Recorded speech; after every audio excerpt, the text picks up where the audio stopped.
Our secret taste recipe is to cook with lemon care. Kutti's Healthy Samayal. Hello friends, welcome to Kutti's Healthy Samayal. Be positive, be healthy. நாம் இன்னைக்கு டேஸ்டியான ஹெல்த்தியான beetroot pulao எப்படி செய்யுதுன்னு பார்க்கலாமா?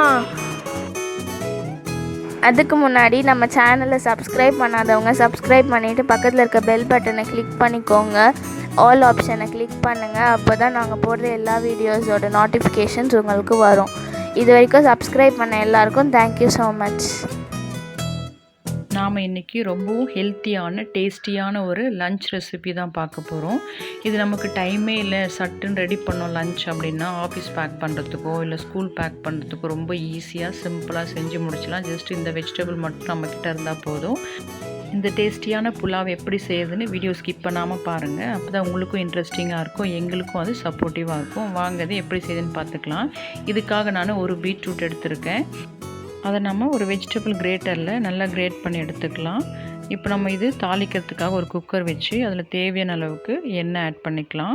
அதோட கொஞ்சம் ஸ்பைசஸ், அதாவது மசாலா பொருட்கள், இதில் ஒரு கல்பாசி இருக்குது, ஒரு ஏலக்காய், 2 கிராம்பு, பிரியாணி இலை, கொஞ்சம் பட்டை, இதெல்லாம் சேர்த்து நம்ம கொஞ்சம் எண்ணெயில் வதக்கிக்கலாம். இது கொஞ்சம் சூடான பிறகு நாம் இதோட 2 மீடியம் சைஸ் வெங்காயம் சாப் பண்ணி எடுத்து வச்சுருக்கேன். கூடவே 3 பச்சை மிளகாய் ஆட் பண்ணி நல்லா வதக்கி விட்டுக்கலாம்.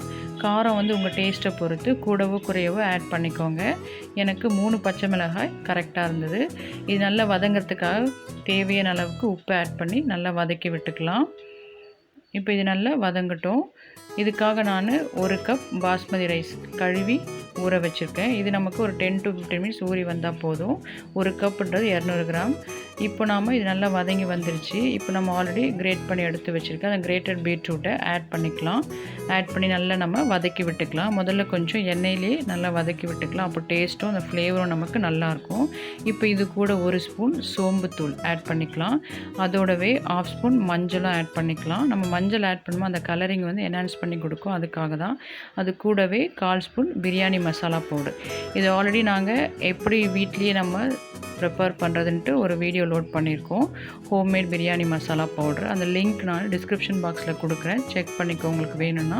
அப்படி இல்லைன்னா நீங்கள் கரம் மசாலா பவுடரை ஆட் பண்ணிக்கலாம். இப்போ இது நல்லா நம்ம மிக்ஸ் பண்ணி விட்ட பிறகு 1/2 டம்ளர் தண்ணி ஆட் பண்ணிக்கலாம். ஏன்னா ஆல்ரெடி நம்ம பாஸ்மதி ரைஸ் வந்து ஊற வைக்கும் போதே 1 டம்ளர் தண்ணி ஊற்றி ஊற வச்சுருக்கோம். அதாவது 1 கப் அரிசிக்கு 1.5 கப் தண்ணி வச்சா நமக்கு கரெக்டாக இருக்கும். ஏன்னா பீட்ரூட்லேயே நமக்கு கொஞ்சம் தண்ணி விடும். ஸோ அதனால் 1.5 கப் மட்டும் நமக்கு வச்சா நல்லா உதிரியாக இருக்கும் சாதம். அடுத்த இந்த ஸ்டேஜ் நான் ஒரு 1/2 ஸ்பூன் ஜிஞ்சர் கார்லிக் பேஸ்ட், அதாவது இஞ்சி பூண்டு பேஸ்ட் ஆட் பண்ணுறேன். ஆக்சுவலாக நம்ம இது வெங்காயம் வதக்கும் போதே ஆட் பண்ணியிருக்கோம், நான் மறந்துட்டேன். அதனால் இந்த ஸ்டேஜில் நான் ஆட் பண்ணுறேன். இதை ஆட் பண்ணி நல்லா நம்ம மிக்ஸ் பண்ணி விட்ட பிறகு அந்த பச்சை வாசனை போன பிறகு நம்ம ஊற வச்சு எடுத்து வச்சுருக்க பாஸ்மதி ரைஸ் அதையும் நம்ம ஆட் பண்ணி நல்லா மிக்ஸ் பண்ணி விட்டுக்கலாம்.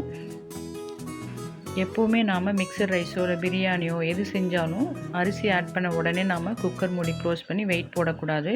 இது போல் லைட்டாக மிக்ஸ் பண்ணி விட்ட பிறகு குக்கர் மூடியை அப்படியே நம்ம ஜஸ்ட்டு மூடி வச்சா போதும். கொஞ்ச நேரத்தில் நம்ம தண்ணி நல்லா குறைஞ்சி வந்துடும். அரிசி அதிலே நமக்கு ஒரு 50% வெந்து வந்துடும். பாருங்கள், தண்ணி நல்லா குறைஞ்சி வந்துருச்சு. நான் ஜஸ்ட் லைட்டாக தான் க்ளோஸ் பண்ணி வச்சுருந்தேன். இப்போ நாம் இதை ஜஸ்ட்டு ஒரு மிக்ஸ் மட்டும் கொடுத்து குக்கர் மூடியை க்ளோஸ் பண்ணிக்கலாம். ஏன்னா இப்படி செய்யும்போது நமக்கு மசாலா அரிசியில் ஈவனாக ஸ்ப்ரெட் ஆகி வரும். இப்போ வெயிட் போட்டு நம்ம ஒரு 2 விசில் விட்டால் போதும், சூப்பராக வெந்து வந்துடும். ஏன்னா ஆல்ரெடி தண்ணி நல்லா குறைஞ்சி வந்துடுச்சு. இப்போ நம்மளோட குக்கரை ஓப்பன் பண்ணி பார்க்கலாம். நம்ம பீட்ரூட் புலாவ் பாருங்கள் எவ்வளோ சூப்பராக ரெடியாகி வந்திருக்கு. நல்லா உதிரி உதிரியாக ரொம்ப கலர்ஃபுல்லாக பார்க்குறதுக்கே ரொம்ப சூப்பராக அட்ராக்டிவாக இருக்குது.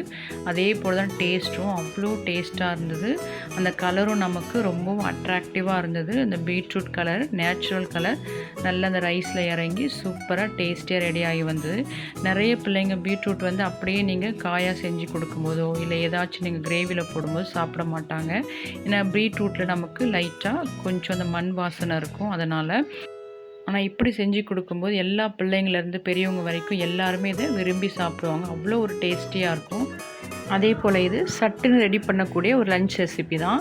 நம்ம வித்தின் 10 மினிட்ஸில் இதை ரெடி பண்ணி ஸ்கூலுக்கோ ஆஃபீஸ்க்கோ சட்டுன்னு பேக் பண்ணி அனுப்பிச்சிடலாம். கூட நம்ம சிப்ஸ் கூட வச்சிடலாம், இல்லை பொட்டேட்டோ ஃப்ரை, எல்லாமே இதுக்கு ரொம்ப சூப்பர் காம்பினேஷனாக இருக்கும்.